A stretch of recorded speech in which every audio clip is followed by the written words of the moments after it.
Well, Finance Minister Tito Mboweni will be stepping up to the podium at around 2 o'clock this afternoon to deliver that budget speech in Parliament. ETV News anchor Annika Larsen joining us live now for an overview of what unions expect and also what some political parties will be hoping for. Annika, very good morning to you. And you would have heard Aviwe just reporting there on the public wage bill and the freeze on it as well. And you were speaking to COSATU next. That is a major concern for them. That is one of their major concerns, the public sector wage freeze. Also concerned about dealing with SOEs, I understand, is COSATU's concern as well. And, of course, any possible tax increases. So it will be very interesting to hear their expectations today. That's right, Yuvek. I mean, I think that the minister's got one of the hardest budgets since the advent of democracy against this global economic crisis and a global pandemic.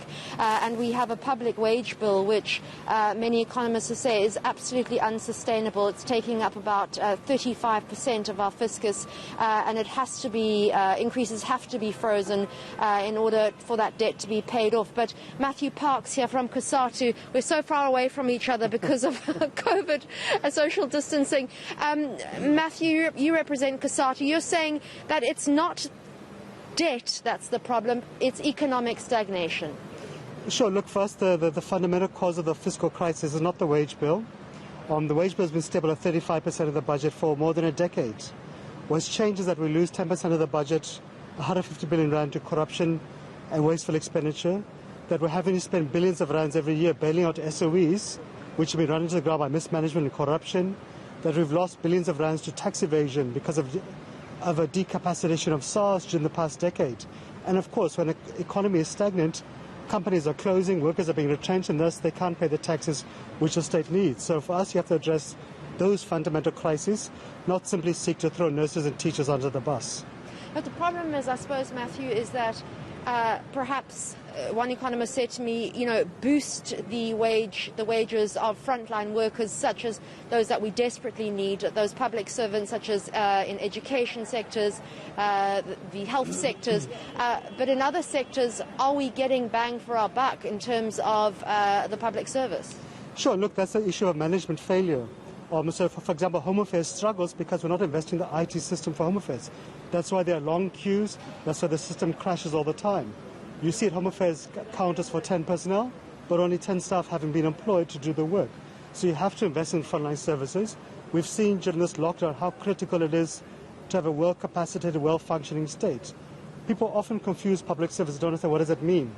A third of public servants are teachers. We're having increasing learner-teacher ratios in our schools, which impacts upon quality education. We are seeing nurses and doctors being heavily affected by COVID-19 and having alarming death rates and infection rates. So for us, invest in our state, which is well-capacitated, you'll reap the rewards in terms of quality education, quality healthcare, tackling crime. But the failures of the public service really is a question of political failure by ministers, by DGs, by management, and they should be held accountable for it. I think, Matthew, I suppose the question is, the money's gone, right? It's gone to corruption. The bailouts have happened year and year on.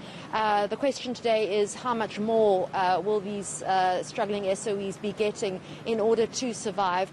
And the public sector really are the easy pickings at this stage, and they are perhaps going to have to be the collateral damage, if you like, of years of kleptocracy and corruption. Sure, and look, that's the fundamental problem, that we're dumping the bill for corruption on public servants. What you're going to see as a consequence if you impose a 4-year wage freeze or in effect a salary cut on public servants, that many of the skilled workers are going to leave the state. You're going to see doctors and nurses being poached by wealthy countries in the Middle East, in Europe, etc. You're going to see teachers moving to the private sector. That will collapse the state capacity. But look, corruption still exists and the government has to tackle it. The bailout still exists, you have to fix the SOEs. Otherwise, it's fine. You can take the lazy route, you can throw nurses and teachers under the bus, but the fiscal crisis remains there tomorrow. So you have to deal with corruption, you have to deal with the SOEs, you have to invest in SARS, and you have to grow the economy.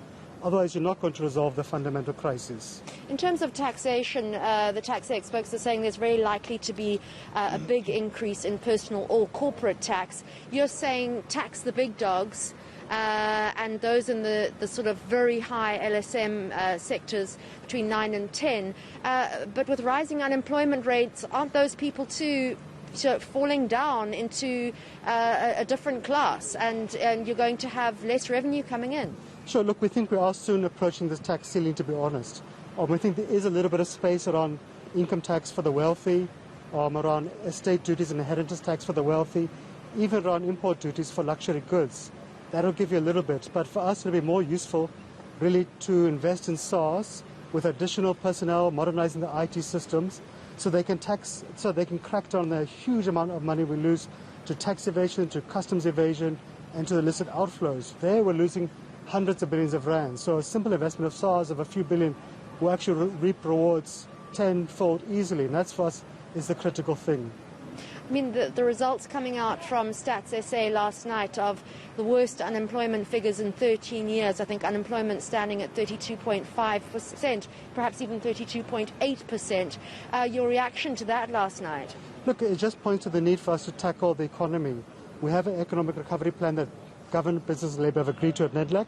For us who want to move with speed to implement it, you have to do the hard work. So that's ramping up local procurement by government, by the private sector, even by us as ordinary consumers. Let's not buy Chinese T-shirts, let's buy South African T-shirts. It's about rolling out the infrastructure investments quickly. If you modernize our ports, if you fix transit, you can export much better. You'll boost manufacturing. If we can fix Metro Rail, workers can get to work on time, companies can be productive. If we can fix Eskom, companies will have the reliable energy they need to be productive.